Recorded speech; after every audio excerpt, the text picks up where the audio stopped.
네, 안녕하세요. 오늘은 자영업자 사장님들이 좀 관심 많이 가지셨으면 좋을 것 같아요. 성실신고 확인제도라고 많이 들어보셨죠? 2018년에 지금 세법이 변해가지고 대상자 되는 분이 많을 거예요. 우선 성실신고 제도라는 이제 사전적 의미가 매출이 업종별로 일정 규모 이상인 개인 사업자가 종합소득세를 신고할 때 장부 기장 내용의 정확성 여부를 세계사나 회무사 등한테 확인받은 후 신고하는 제도다.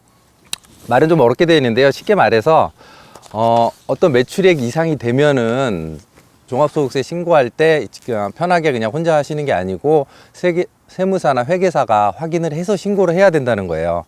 이거를 신고하게 된 이유는 발생하지도 않은 가공경비 있잖아요. 뭐 임의로 만들어버린 필요경비라든가 아니면 매출을 많이 누락하시죠. 이런 것들을 좀 많이 잡으려고 해요. 근데 대상자가 지금까지는 별로 안 됐어요. 2017년까지는 뭐 음식업 같은 경우에는 10억 원, 근데 18년부터 19년, 지금 같은 경우에는 7억 5천. 근데 중요한 건 2020년이 되면 5억 이상 되면 성실신고 대상자가 되세요. 그리고 서비스업 이런 경우가 많잖아요. 서비스업 같은 경우에도 올해 18년부터 19년은 5억, 보니까 2020년부터 3억 5천 이상을 하게 되면은 성실신고 대상자가 된다고 그 소득세법 시행령 133조에 보면 나와 있어요. 근데 이거를 나라에서 하는 이유는 쉽게 말해서 매출 누락이 너무 많으셔서 그래요. 보통 국세청 자료를 이렇게 보시면은 그 탈세한 경우에서 적발해서 얼마 과징금을 때렸다는 내용이 나와요. 제가 그걸 하나 프린트해 왔는데, 이분 같은 경우에 보면은 차명 계좌를 사용하시고 이중정부 같은 거를 사용하신 거예요. 그 이유는 매출 누락하려고 하신 거죠. 3년 동안 현금 10억 원을 매출을 누락을 해서 걸리신 거예요. 그러면 기본적으로 3년치 10억 원에 대한 38% 소득세 과징이 되고요. 부정과소신고 가산세 추가해서 40%, 1억 5천, 그리고 현금 영수증도 미발행했을 테니까요. 그 매출 누락으로 했으니까 미발행 금액의 50%, 5억. 그 다음에 벌금이 또 처분돼요. 벌금은 50%입니다. 그 포탈 세액, 아까 소득세 38%니까 3억 8천에 50%에서 1억 9천. 그러니까 총 과징되는 게 12억 2천만 원이에요. 이분은 만약에 제대로 신고하고 하셨다 그러면은 이 12억 2천이 아니고 3억 8천만 내셨어도 돼요. 매출을 누락하셔서 걸리시면 4배가 늘어나게 됩니다. 그렇기 때문에 이 성실신고 대상자가 되면은 굉장히 불편한 점이 많으실 거예요.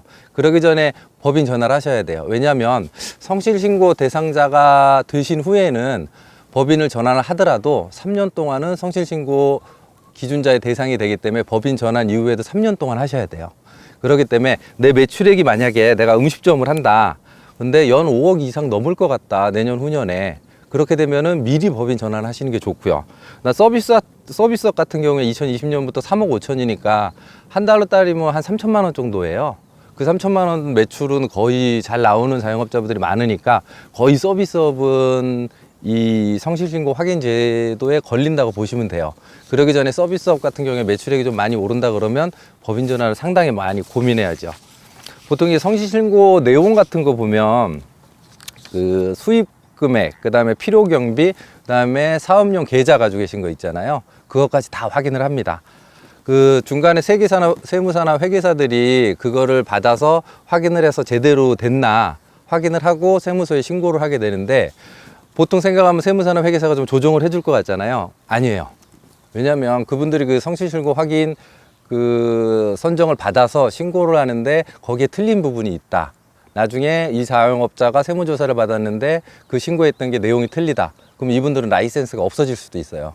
그렇기 때문에 아마 조정은 안 해주실 거예요. 그렇기 때문에 이제 성실신고 확인 대상자가 되시는, 특히 이제 음식업이나 서비스업은 매출액 한도가 많이 줄어드니까 그 대상자가 되시기 전에 법인 전환을 검토해 보시는 게 제일 좋죠. 또 법인 전환을 하는 과정에서는 여러 가지 이제 문제점이나 고민할 것들이 많으세요. 그런 것들 이제 상담을 통해서 이루어지면 좋을 것 같아요. 그 올해부터 성실신고 확인 대상자 매출액 변동이 있으시니까 앞으로 이제 2년, 3년 안에 해당되는 분들이 많을 거예요. 그리고 나라에서는 계속 세금을 추징을 하려고 하니까 이 부분에 대해서 좀 많이 좀 고민 좀 해보시고 세무사, 회계사하고 많은 상담을 통해서 좀 좋은 결과 있으시면 좋을 것 같아요.